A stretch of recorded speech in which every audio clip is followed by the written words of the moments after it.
Hi guys, welcome back to our video again. So in this video, we will be swapping out the fork oil. So we got our kit ready. We have to go through the similar first step again, which is to remove the whole fairing of the bike. So we have removed the side fairing, also the front fairing with the headlight. And then if we have time, we probably gotta paint this black to make it look balanced. We will start removing the front fender and also the brake caliper. We have removed the brake caliper and then we just hang it somewhere around. We also bring it down from the paddock stand because we are using the side stand to lean the weight over rather than pushing it forward. So what we did here is we jack up the bike and then shift it towards the main stand so the weight is more centralized rather than all on the front or on this area, but we have jacked it up. The wheel is free now, so we can remove the front wheel. So first off, we loosen this two little nut. We have also loosened the mud guard, but it can't squeeze through, so we have to remove the wheel.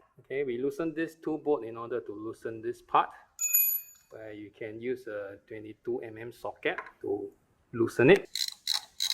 Okay, so the next stage we have to loosen this and remove the handlebar so we can crack this open. We will try to crack this before we take out the whole pipe, as the lower clamp can help to secure this so it's easier to pop it open. Once it's loose, then you have to find a clamp to clamp on the tube because it will rotate. So these are the two Allen bolts that we have to loosen. You don't need to take them out, all you need to do is just loosen it. So now we have loosened the top yokes, okay, and then now we want to crack open this cap.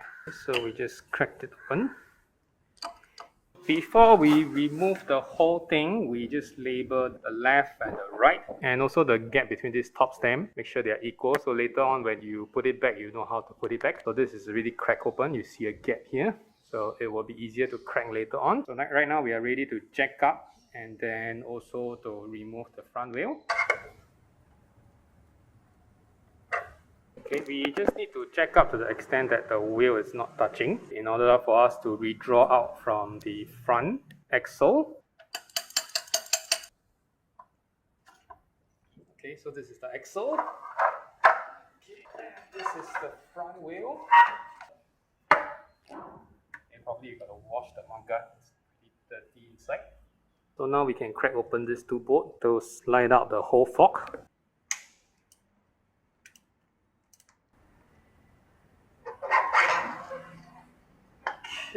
One down. So we managed to draw both forks out. So what we need to do now is to drain them one by one and measure how much we drain out. So what we gotta do now is we gotta release the tension to the minimal. So we turn to soft for both rebound and also this compression unit to the minimum to the softest, which is the S here. It allows the whole suspension to flow easily. So now we will continue to crack open this top part of the fork to pour the oil out. Okay, it's out now. So you can see the O-ring. Okay, and then we gotta pour out the oil. The oil not as black as I thought it would be. So probably someone has changed it. Okay, so what you can do is to try to pump a bit.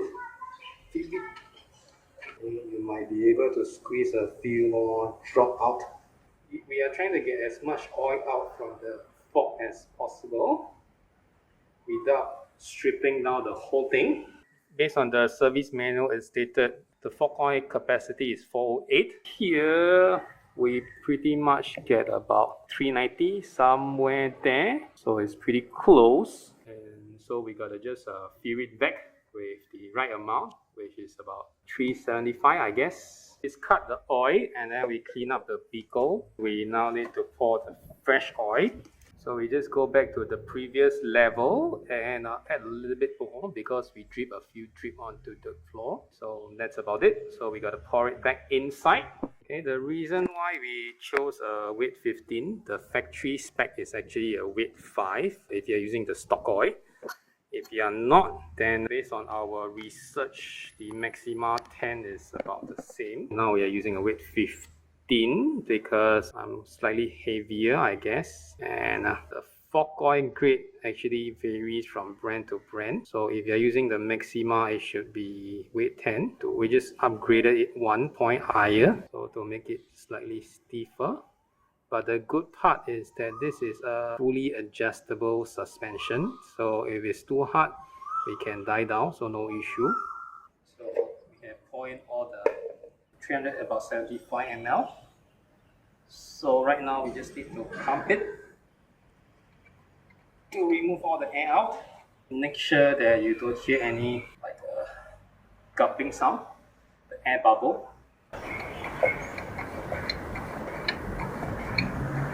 Once we deem it's ready, we just need to tighten this cap back. Okay, so just that it doesn't leak. Right now both of the fork are all set up, so we gotta slide it back and tighten it again. So we gotta measure this top yoke. We have also recorded down all the top spec that we need. So this time around is 23. We got a digital meter. Now we just need to tighten this to 23. So now we gotta install back the handlebar. So we gotta just tighten these two bolts. There's a pin here somewhere. We need to fit that pin back to the location. And then we will tighten the bolt. Top spec of 23 Newton meter. So everything is set. Last part is to tighten this top cap. We don't have a torque wrench, so everything is based on feel. Make sure it's just tight. So we found out that the preload 7 turn from the softest, compression 1 3/4 turn from hardest, rebound 1 1/2 turn from the hardest. So now we gotta reset the suspension. This is the softest you can go. So it will just based on H here to go 7 turns. Now we are doing the rebound, so we just tighten it all the way to the hardest. So now we are doing the preload, so we just tighten everything to hardest. And then it's 1 1/2 turn. So half turn, 1 turn, 1 1/2.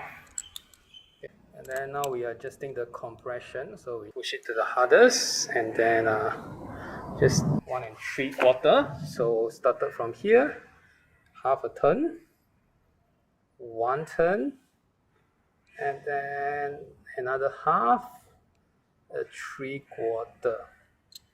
So I bought the front fender back for a quick wash, and then now we gotta install it back. Loosely secure the mud guard. So right now we gotta install the front wheel back. Okay, so before we install this front wheel back, we just need to take note how the front should be rotated. So the arrow is pointing here. Not sure you can see, so it should rotate this way. And then I think on the wheel itself is also indicative.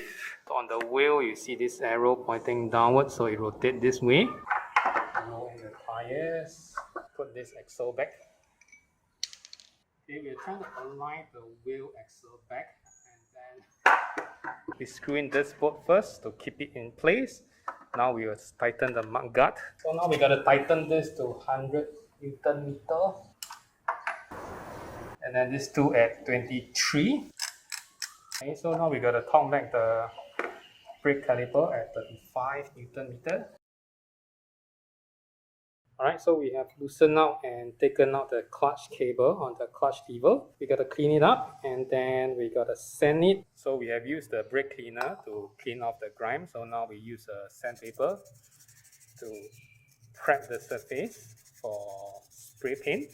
Now we just spray 3 layers just to ensure that it has consistency. We have already applied the 3rd layer, so we're just waiting for the paint to dry before we can assemble back everything. So it's just a waiting game. Then we will go for a coffee break. Okay, while waiting for the paint to dry, so we will put back all the fairings.